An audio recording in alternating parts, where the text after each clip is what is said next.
Myslím si, že prisťahovalci v tej alebo ktorej krajine, keď prídu, tak určite tam zoberú pár miest vlastne tým ľuďom, ktorí tam bývajú v tej krajine ako domorodcom, dá sa povedať.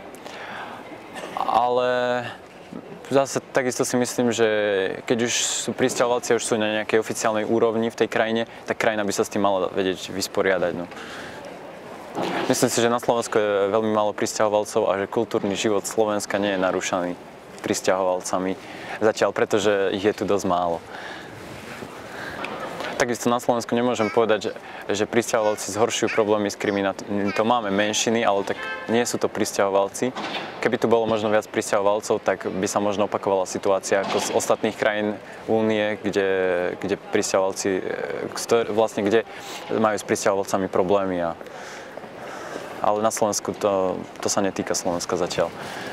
Myslím si, že keď štát vlastne už príjme tých prisťahovalcov a spečatí ten ich príchod, je to nejaká oficiálna cesta, tak si musí vedieť vlastne, čo si nabral na ramena, tak povediac. A potom si myslím, že prisťahovalci, ak teda ten štát vie, do čoho sa púšťa, tak by prisťahovalci nemali byť problém a byť nejakou ekonomickou záťažou pre tento štát. Myslím si, že podiel prisťahovalcov v tom alebo inom štáte môže zmeniť kultúrny život tej danej spoločnosti. A ak sa vlastne títo prisťahovalci s tými ľuďmi, ktorí vlastne s tými pôvodnými obyvateľmi nedohodnú alebo nejak proste nebudú spolu vychádzať, nebude to na dobrej ceste, tak môžu vzniknúť určite problémy. Naopak, ak budú tí ľudia ohľaduplní k sebe a tolerantní, čo by mohli byť, vlastne sme v Únii a je tam viac typov, predsa len kultúr národov, tak myslím si, že s tým by nemal byť problém. Pre spoločnosť je podľa mňa lepšie, keď prisťahovalci si zachovajú svoje zvyky. To záleží zase do akej miery sú vlastne pre tú svoju krajinu, z ktorej pochádzajú, do akej miery si ju ako nevážia, ale proste ako sa k nej hlásia. Ale myslím si, že nie je dobré, keď prisťahovalci stratia tie svoje zvyky, pretože keď sa tie kultúry zmiešajú, vznikne niečo nové, ale niečo zase staré zanikne, tá ich pôvodná kultúra. A to je škoda, to by si mal každý ten národ uchovať, každý tí prisťahovalci by to mali mať. Keby som mal prispieť na životné prostredie, musel by som o tom vedieť a určite by som prispel, pretože viem, v akom štádiu sa tento vlastne svet nachádza, nie je to dobré. A keby sa povedalo, áno, ideme s tým niečo robiť, ideme vyriešiť problém, prosíme ľudí, aby s tým pomohli, určite myslím si, že by som pomohol. Nemal by som s tým problém. Myslím si, že naša Zem má ešte určité zásoby surovín, ktoré sa však rýchlo míňajú a človek musí si dávať pozor, aby sa proste neminuli príliš rýchlo a nebude mať z čoho žiť. Takže človek by mal byť, tak ako je Zem, ohľaduplná k nám a vytvára niečo pre nás, tak človek by mal byť ohľaduplný k nej. Takže tam si musíme dávať pozor ešte. Myslím si, že ľudia, ktorí vlastne sa nejak nerozumejú do prírody alebo robia bez nejakého vedomia s tou prírodou, tak môžu sa narobiť pekné rošošo v tej prírode, pekné problémy.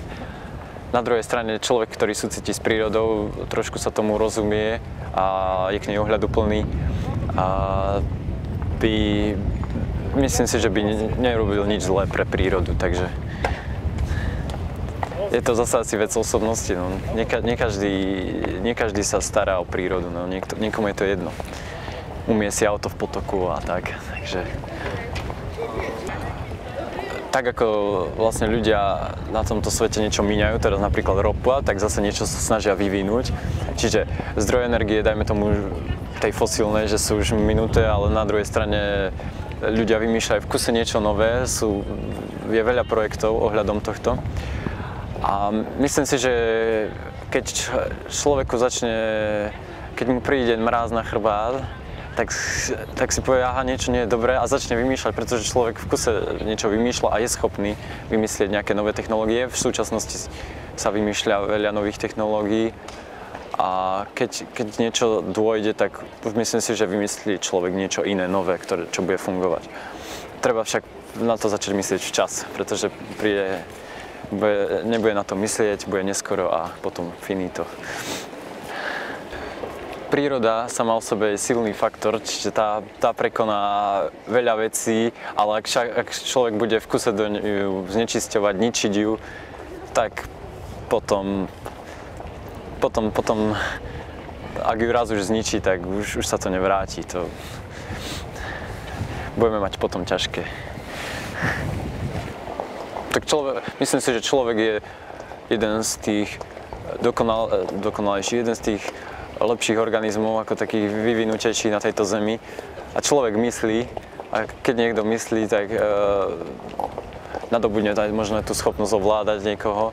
Takže myslím si, že ľudia boli stvorení ako tvor, ktorý by to tu mal nejak, nie že organizovať, ale ktorý by to tu mal nejak spravovať na tejto zemičke našej.